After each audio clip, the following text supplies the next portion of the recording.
All right, guys, today we're building crappie beds out of Christmas trees. So a few years ago, I posted a video about using these Christmas trees for rabbit beds, and I'll post a link right up above. So after this video, if you're interested in that, go click on it and check it out. But pretty much a little backstory. I worked at Lowe's for about 12 years right out of high school. Made a lot of good connections. A lot of people that I worked with still work there. After Christmas, a lot of these stores want to get rid of these live trees. They have no value. They're not going to sell after that. So a lot of them will either straight dump them or give them away to the public. It's up to them. They don't have to give them to you. Just depends on the company. And also got some wood stackers from them as well. And that's the same thing. They can give them to you or they may not. That's definitely up to them. But these Christmas trees were all free and given to me. I've got a couple different ways that we're going to do this, and I'll explain that in a minute.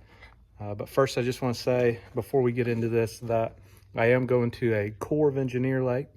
I did call the headquarters up there and got their fish attractor policy, making sure that I'm staying right with where we should be. Explain to them how I'm doing this. They said we're good to go. I don't want to show you guys something, then you guys go do it and it's illegal or not allowed. So this is good according to who I talked to up at the Corps of Engineer office. And honestly, this is exactly how they do it when the conservation comes out and drops their trees. And I'll show you that in a second too. But pretty much they have a policy about where you can locate them. Obviously not in swimming areas, distances from boat ramps, things like that along the shoreline. But you do need to, wherever you're putting these, you need to figure that out before you go. I know me fishing closer to Lake of the Ozarks, or living closer to Lake of the Ozarks, Ameren, or however you say the electric company's name out there, they don't really have a lot of care. I've emailed them. I've got stuff from them several years ago. You need to reach out to any lake, in my opinion, before you go dropping things like that. So we have to stay natural. We cannot be putting plastic and things like that in the lake, which everyone knows PVC structures are great structures. So we're working with Christmas trees. Just keep in mind that this is my way of doing things. It's not the only way. Definitely 100 different ways you guys can go out, put brush piles, build them a certain way, place them a certain way. I'm not saying that this is the only way, but someone that's interested, here's a good starting point to start making your own brush piles. I kind of feel like since LiveScope has come on board, the brush pile making has dropped off. People used to do it all the time. You kind of had your own little hidey hole. You'd go put these out and fish them, and people didn't really know where they were. Now, LiveScope, you can go find them and fish over them. And I just feel like people have stopped doing that, and we need to not stop doing that. We need to keep putting brush piles out. It ain't no different than QDMA for hunting deer. We need to keep doing the food plots, timber stand improvement, things like that. Let's not stop doing that. This is the same thing in the fish world. All right, let's go do a walkthrough on these Christmas trees for crappie beds. All right, to get started here, we got two different styles. I got trees that are going to stand up. Those are about 8 foot. And then some of these bigger ones I've got that I'm going to lay down and make some laydowns. All I've done here is taken some 3/4 inch drill bit here, drilled through them. And then I have tied off a brick and ran some rope through the holes. So that way these will sink. So I've got 3 different sets, 3 pairs here, weighted down with a block to sink. And what I'm gonna do is I'm gonna sink one of these down, and then I'm going to drop some laydowns in between it and the bank. These stand-up ones are going to be to hold the fish that I'm after, crappie, and then these are going to hold like the fry, minnows, the bait fish. So this would be like in the deer hunting world, this would be like doing some hinge cutting, creating some habitat for your deer in the woods, somewhere safe that they can hide in. And then these would be like the food plot that's going to have the bait and the food, things like that. So looking at this in a deer hunting aspect, this is what we're going to do. So I've got 3 different beds I'm going to make, or tree brush piles, and then I'm going to set these in between the bank and the upright trees. So to keep these trees upright, I put them in one of the block holes, and then I've poured some concrete in here.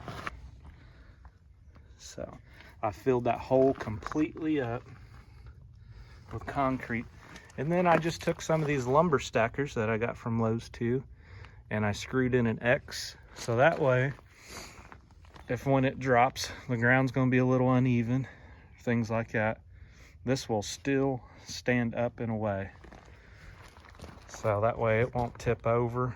These are going to, obviously, as they're falling, the buoyancy of the tree is going to make the weight come down first. They're going to fall like that, and then I'm not going to move them right now because that concrete's wet, but that X is going to keep them from tipping over, so that way they stay upright. Pretty easy concept. Like I said, drill your holes, run your rope through it, tie it off to a brick. Those are going to create some awesome laydowns. This is exactly what the conservation department does. They tie it off to a brick and drop them. They do some pallets and stuff, but rarely do I see people making them to where they stand up. And if they are, they're putting like a milk jug up here, tying a rope, and that milk jug keeps it pulled up. Obviously, you don't want to do that at this lake and you know, put plastic or anything in there.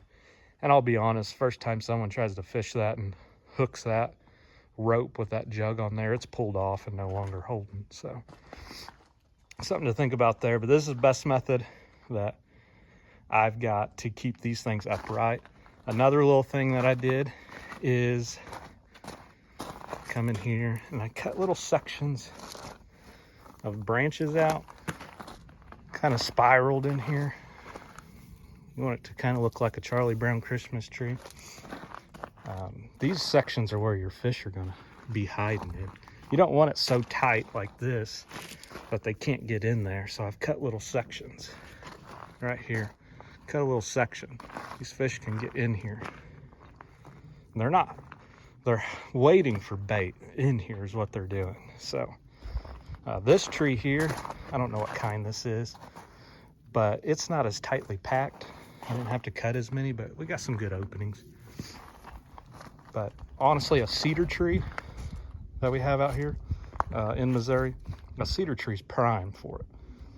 They're not as tightly packed as this. So all this tight packed stuff here, that's going to hold your small fish in there. So that's why I say we're going to lay this down in between the shore and our upright to kind of get some bait fish in here, or small fish, you know, maybe a spot for the little crappie to survive, to hide out into. You always got to be thinking about things like that. But this is my style. Let's go drop them off in the lake.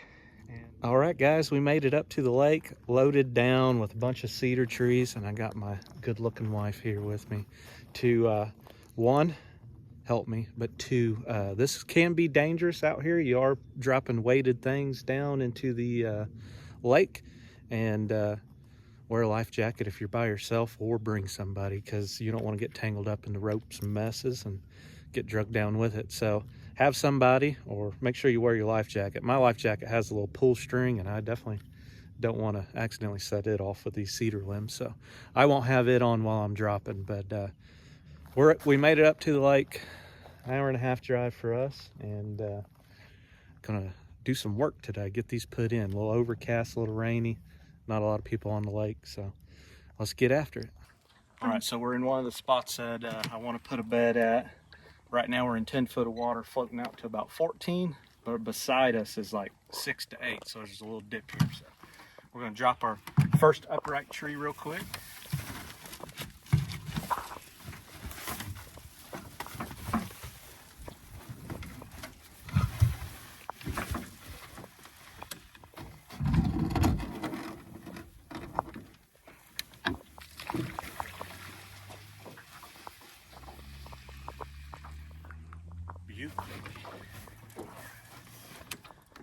we're going to kind of float back around, and I'm going to drop these in between the bank and the upright tree.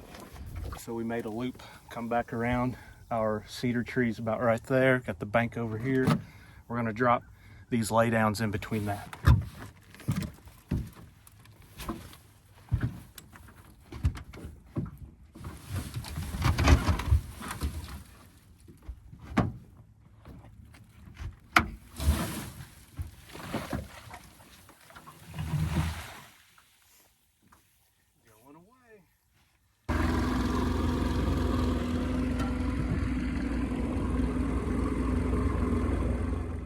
All right, so on this one, we went from about 6 foot to 15, and then we've dropped to 40. So I'm gonna drop this one in and get it sunk down. And we're bringing stuff separate, too much stuff in the boat, so we're gonna make extra trips.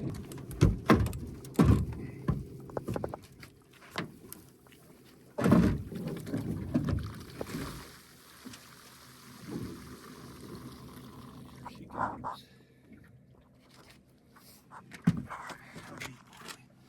Yeah, 30 foot.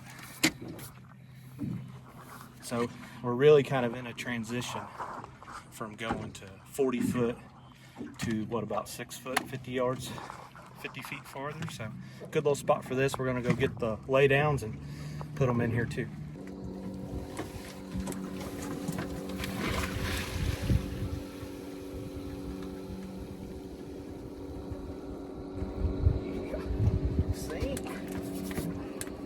Back to this spring and try that spot out. It's starting to rain, so we put the bimini top up, guys. If you haven't checked out my John boat build, go check it out. I actually took this, bought it after it was sunk in the bottom of the Gasconade River, and it had never been fired up, just drug out. Took it and made it into a nice little fishing boat. Caught a lot of crappie out of it. So check it out too. We got one more set of beds to put in.